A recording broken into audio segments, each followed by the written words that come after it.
Gue bilang, "Kalau mau nipu uang, lu mau nipu gue lewat apapun itu boleh, tapi lu jangan pakai anak," gitu. Itu sensitif Mhm. banget, gila.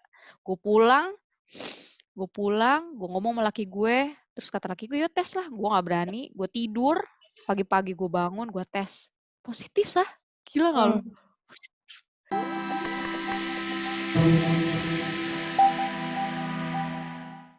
Mmm, Aska itu umur 10 bulan, jalan 11 bulan, Mhm. tibalah saatnya gue ke medical check up. Dan gue memang udah aktif bekerja saat itu. Gue medical check up, waktu itu ke Siloam dari kantor kan. Mmm, Untungnya saat itu gue nggak langsung ke ronsen paru-paru ya, gue Mmm. dapet yang USG abdomen dulu. Si dokter labnya bilang, "Ibu lagi hamil?" Gue bilang, "Enggak." "Kenapa Mhm. emang?" "Kalau gitu nanti ibu ke SPOG, takutnya ada bakteri." Gue bilang, "Kenapa dok? Emang?" Gue paranoid kan, gue bilang, "Wah Mhm. kenapa nih?" Ngapa Parno lagi gue. nih gitu kan? Iya, kenapa lagi nih gue? Udah kasih tahu aja deh. Terus dia puter lah tuh layar, dia bilang, Soalnya saya lihat ada kantong janin," dia ngomong gitu. Gue kaget terus terang, "Hah? Kantong janin?" "Enggak sih dok, saya nggak lagi hamil." Ya udah, semuanya udah selesai, terus dia bilang, "Ya udah nanti kamu ke SPOG aja," dia bilang, Mhm. "abis ini," dia bilang gitu, "jangan ke ronsen dulu." Gue lari ke bawah gue lari ke bawah, iya ke lantai dasar, gue beli tespek.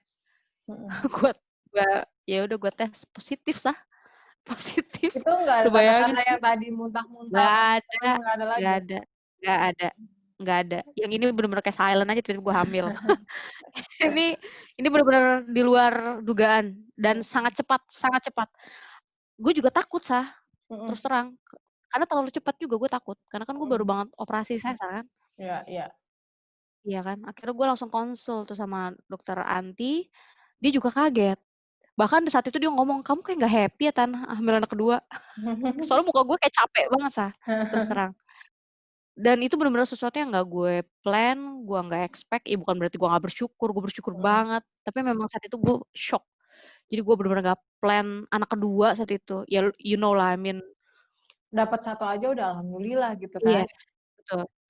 Begitu lo dikasih rezeki tambahan, tapi saat itu lu berpikir lu nggak siap gitu, nggak siap tuh dalam Mhm. artian mental, lu gimana ngebagi 2 anak, Sah. Lu Mhm. masih belajar, lu bayangin ya, lu masih belajar membiasakan diri saat lu belum 4 tahun lu berumah tangga, lu masih single, maksudnya single tuh dalam artian lu belum ada anak, Iya and then iya. suddenly lu belajar gimana nih jadi ibu yang baik, lu masih mencoba mencari tahu, apa nih, prosedur-prosedur apa yang harus gue terapin ke Mhm. anak gue Tumbuh nih kembang untuk. anak lah, Iya, apalah oh gitu kan. bener, heeh. Plan-plan gue tuh kayak udah tertata aja gitu sedemikian rupa buat anak gue Mhm. yang pertama, and then begitu gue didiagnos gue hamil yang kedua, tuh kayak buyar aja gitu. Waduh, berubah nih semua plan gue gitu. Tapi gue happy, happy banget. Mhm. Di situlah dokter gue langsung ngomong, "Oke, habis ini kita langsung pasang ya, spiral." Langsung gue digituin. Mhm. Tapi memang spiralnya memang khusus. Jadi karena dia Mmm. tahu gue ada si endometriosis, Mhm. bisa kemungkinan aktif, gue dipasangin yang Mirena ya, yang ada ngeluarin hormon gitu. Gitu, Mmm, iya. nyemprot. Ya udah sampai sekarang gue masih pakai. Berarti itu bener nggak sih Alhamdulillah. adanya kalau si kista itu hilang pas pada saat proses melahirkan? Mmm, Masih atau enggak berarti s si kistanya itu? Sebenarnya sih, eee, kalau dokter gue bilangnya gini, eee, kalaupun ada, ya nggak masalah gitu. Mhm. Tergantung dia mengganggu atau tidak. Kalaupun misalkan kamu hamil gitu, terus kamu ada kista, ya nggak ada masalah juga. Kalau Mhm. janinnya kuat, ya dia akan berkembang anyway. Tapi yang dibilang begitu melahirkan itu bisa hilang, ya karena selama proses keluarnya bayi itu, ya si kistanya juga bisa ikut keluar gitu. Bisa Mmm. bisa sekalian dibersihkan oleh dokternya, itu sih. Jadi selama si kista itu memang tidak menghambat si proses punya Tumbuh anak, kembang janin iya, dan sama si proses janin penyetanan sebenarnya nggak kenapa-napa. Tapi kalau enggak misalkan enggak. nggak kayak miom segala macam gitu yang memang dia bisa berbahaya ya? Kal ini gue bisa jadi salah ya Mhm. referensinya, cuma ada beberapa temen gue juga, temen kantor yang dia juga miom, tapi dia di rahim ya. Jadi dia kayak Mhm. penebalan di rahim gitu. Dan Mhm. itu untuk kasus tersebut memang ya mukjizat tetap ada, tapi memang kategorinya agak sedikit sulit karena di di dia menyebar kan di rahim Iya itu. iya iya.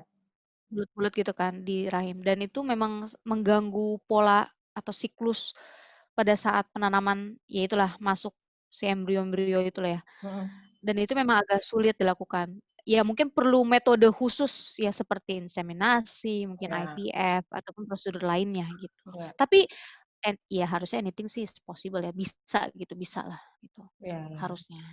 Gitu sih, Sa. Ya. Pesan-pesan terakhir mungkin Tan buat teman-teman yang lagi berjuang di sana, termasuk saya. Iya. Well, sebenarnya sih ada beberapa, Sa. Maksudnya Mhm, dari lo juga, temen gue terdekat, sahabat gue deket rumah. mhm, Itu juga dia menanti ya udah 5 tahun, ya jalan 6 tahun gitu ya. mhm, Eh, dan juga mungkin adik-adik gue yang udah nikah tapi juga belum dikasih. mhm, Ataupun yang belum nikah lah ya.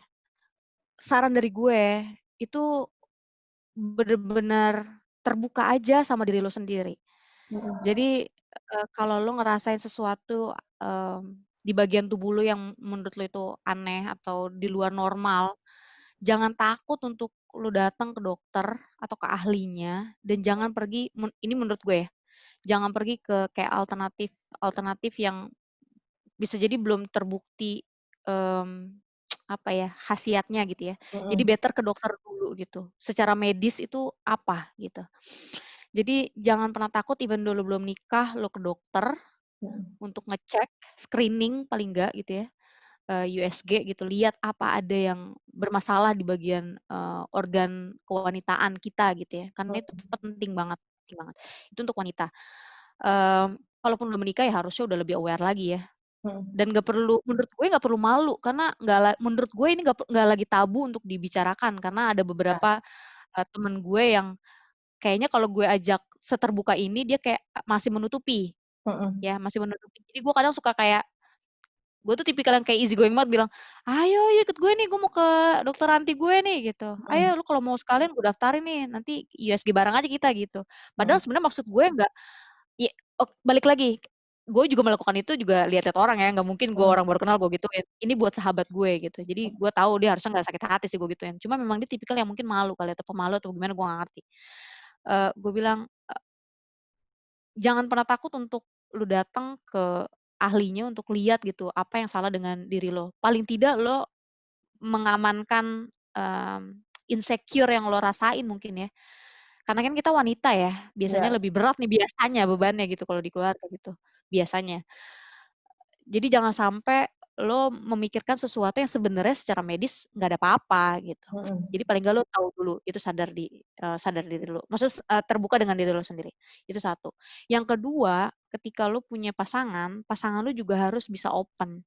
Jadi mhm, jangan jangan jangan melulu hanya wanita yang harus benar-benar dipaksa ke medis gitu, dicek dirinya, ya, di-screening. Tapi laki-laki juga sebenarnya sama, dan di sini mhm, tadi gue nggak cerita ya, laki gue juga dicek. mhm. Maksudnya dicek dalam artian Sperma apakah, segala macamnya ya. spermanya heeh, dalam kondisi yang memang, bagus dan terus terang ya di dua belah pihak melakukan sesuatu gitu. Jadi Mhm, nggak memang hanya gue doang. Kalaupun kalau laki gue nggak melakukan program yang dilakukan nih, dia mhm, memang melakukan sesuatu sama memang dia nge-gym itu ada aturannya, dia konsumsi apa, itu dia melakukan itu. Sampai ke level, cara saling berhubungan mhm, suami istri pun ada caranya gitu, itu mhm, dikasih tahu gue, dan itu memang dilakukan. Nah jadi maksud gue pesan gue yang kedua, laki-laki juga harus bisa menerima ketika dia jalan juga harus bareng ikut gitulah ya. iya Jadi dong usahanya iya dong, bareng, mhm, iya, heeh. Dan jadi jangan jangan pernah menjadi, eee, takut gitu, lo tuh sendirian tuh tidak gitu, dan mhm, partner lo juga harus lo ajak gitu, karena kan lo berumah tangga ya, lo hidup berdua bakal tua sampai mati sama-sama gitu. mhm, Jadi dia juga harus take responsibility, itu sih. ya, ya. Berarti tadi gue sempet juga ngegarisbawahi kalau misalkan emang udah kan sebenarnya omongan itu banyak ya tadi ya, pasti yang belum menikah itu omongan banyak, tapi once lu dan suami lu apalagi suami ya, kalau gue selalu ngelihat suami. Suami gue sekarang mungkin mirip kayak suami lu yang kemarin ngomong, "Nggak apa-apa, gue tuh berumah tangga sama lu tuh bukan mau punya keturunan gitu kan. Itu kan gue jadi nangis lagi nanti nih. Gue juga sedih banget kalau itu. Jadi memang dia justru kan karena kitanya sendiri yang tadi lo bilang insecure, jadi kita juga ngerasa, duh kasihan juga kitanya begini, dianya yang kena imbas juga, dan tanda kutip guanya penyakitan gitu lah yang bikin ini nggak bisa punya keturunan, tapi dianya sampai yang ya gitu. Nggak apa-apa, gue juga kalau meskipun kita harus angkat anak ya udah gitu, toh sama-sama ngurus anak gitu kan, gitu sih. Mungkin yang di luar sana kalau memang suaminya pun sudah kalau bisa dibilang seikhlas itu, ya nggak usah pikirin kata orang gitu sih, nggak usah harus. Iya. Benar, benar, benar. Maksudnya, Itu aja juga udah bikin nyaman banget gitu kan. iya. Maksud gue di kondisi kayak begini memang dukungan suami itu penting, penting banget. Jadi nggak melulu kita yang harus benar-benar kuat sendiri tuh enggak, tapi dukungan suami tuh kuat banget di sini. Ya. Memang ada momennya sih jadi ya I'm sure you can do it lah, you can do it. Gitu. Kita kan strong ya kan. Oh, karena Ada waktunya, selalu ya, ada waktunya. ada waktunya. Mau rumah sakit atau dokter yang memang paling bagus sampai ke luar negeri atau apalah, gue pernah baca cerita tentang, kalau nggak salah anaknya Pak Habibie ya, dia Kenapa punya tuh? buku, lupa judulnya, dia udah sampai IVF berapa kali, 11 kali apa 7 kali gitu, sampai ke Jerman yang dia bilang dokter paling bagus di dunia, kalau memang belum waktunya ya belum gitu. Sampai akhirnya dia punya anak setelah dia sudah yang tadi pasrah Itu bener sih, itu bener. pasrah dan berserah gitu, ya udah gitu. Penting gue Itu udah bener sah. ngelakuin apa-apa yang kita selalu lupa adalah urusan nyawa itu urusan di atas gitu kan. Kita Tapi ada siapa? satu, iya bener. Ada satu momen, sorry gue interrupt. Ada satu momen gini. Mungkin orang berpikir, oh oke, akan ada masanya ketika lu udah sama-sama ikhlas, udah sama berpasrah gitu ya. Itu gue juga sering ngucap gitu kan. Cuma yang gue lupa adalah ketika ini gue ya sah, ketika gue mengucap itu terus berulang-ulang di diri gue, itu sebenarnya nggak begitu. Mungkin ya kenyataannya di diri gue nya kayak gue masih belum menerima sebenarnya. Tapi justru di momen ketika gue kayak lupa, saat itu gue kayak lupa. Jadi gue kayak enjoy my life aja. Bener-bener yang kayak gue udah kayak di tahap yang itu yang tadi gue bilang, setelah gue di momen ditipu itu, terus gue diomelin nyokap gue nangis-nangis, kan ada jeda 3 bulan tuh. Di momen 3 bulan itu gue kayak udah di tahap yang ya sudah, forget it, udah nggak usah dipikirin lagi gue urusan anak-anak ini deh gitu ya. Gue udah sampai di level itu, udah kayak udah bodo amat. Itu gue bener-bener enjoy life gue, yang gue sama teman-teman gue yang aktif ikut kegiatan di kantor.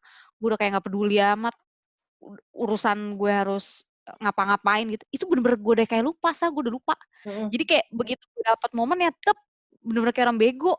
Gue harus ngapain nih gitu. Karena mungkin memang ya itu di momen lo tanda kutip ya emang udah beneran udah lo pasrah banget udah. Sampai lu udah lupa apa yang udah lo ini, yang penting lu udah jalanin hidup lo aja. Dikasih. Itu pengalaman gue banget itu di momen. Jadi gue percaya selalu ada masanya sih, masa yang tepat buat semua Jadi orang. kalau yang memang udah berjuang, udah ngerasa berjuang maksimal segala macam, nggak apa-apa. Itu memang harus partnya kita berjuang. Cuman hasilnya Ikhtiar. nggak usah kayak nyalahin diri sendiri atau udah harus kemana lagi sih ini, harus apa. Memang kalau jatahnya kita berjuang itu semaksimal mungkin, tapi hasil tetap bukan kita kekuasaannya gitu kan ya. Oke. Itu berat. Walaupun udah 4 tahunan ya, momennya masih berasa ya Tania berarti ya kalau diceritain lagi ya. Aduh, ini tuh kayak apa ya, kayak sesuatu yang mungkin akan gue ceritakan gitu ke anak gue Mhm, nanti, gimana mhm. caranya gue buat dapetin dia ini loh. Oke, Tan, makasih ya Uh, gue ceritanya. siap, gue yang makasih makasih gue. Makasih banget ceritanya, mudah-mudahan teman-teman yang nonton bisa, denger ini juga mungkin open minded juga, denger cerita ini karena yang tadi timeline setiap orang beda-beda. Belum tentu tadi, Tania dengan kisah endometriosis, bisa kok nggak pakai InSem atau nggak pakai IVF. Balik lagi ke dokter kalian masing-masing, ikutin dokter kalian masing-masing dan ikuti kata hati. Yang tadi ya, nyamannya hati. Kalau memang, Nyaman. nyamannya hati atau yakinnya kamu dan pasangan, harus melakukan apa atau gimana, program hamil itu jangan dipaksakan, "Oke ini umur gue udah segini, gue harus buru-buru," atau apa, karena katanya kan kalau Mhm, bayi tabung tuh semakin semakin umur kepala 3 ke atas, kansnya semakin kecil gitu-gitu. Nyamannya aja gitu, mhm. walaupun kansnya kecil tapi kans itu masih pasti ada kan gitu, walaupun berapa persen gitu sih. Bisa jadi kembar ya kan? Iya, dan balik lagi, suami dan istrinya harus tetap saling nguatin. Dan harus Setuju. saling percaya, karena kalau buat wanita yang kayak gini-gini tuh kadang bikin, negative thinking-nya banyak ke suami gitu. Apa dia masih sayang sama gue, apa dia, nggak aneh-aneh di belakang atau gimana. Apalagi kan mungkin kadang, kalau yang belum punya adik kakak punya anak kan pasti dari pihak mertua kan pasti selalu nanyain juga, mungkin dari ibu kita agak lebih mending kali ya gitu.